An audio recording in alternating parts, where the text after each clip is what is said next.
অবশেষে মামুন আর লায়লার দিন শেষ, কারণ লায়লা আর মামুন সবকিছু ভেঙে চুরে দিয়ে দুজন আবার এক হয়ে গেল, আবারও সুখে শান্তিতে তারা সংসার করবে। এই যে মামুন আজকে মেরে আমার চেহারা কি বানায় দিছে।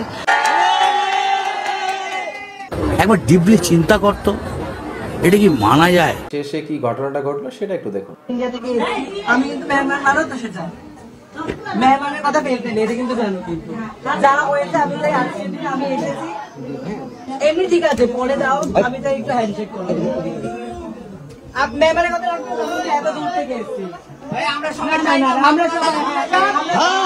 চাই আচ্ছা একটা হ্যান্ডশেক করব আমার জন্য আমি অতিথি জাস্ট হ্যান্ডশেক এই দেলা আমি বলতেছি এই যে নিশাত ভাই করো উঠো যাও তোমার ভাই বলতেছে উঠো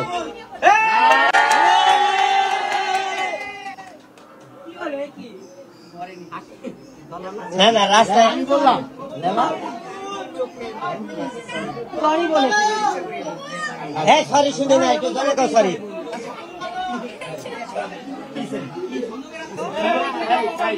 নিচে বা এই মামুন চোর নিচে বা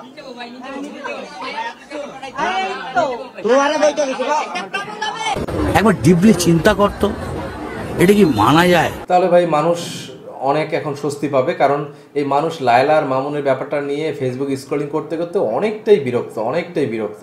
যাক, অবশেষে এই সকল বিরক্ত মানুষদেরকে একটু শান্তির একটু মানে পথ দেখালো মামুন আর লায়লা।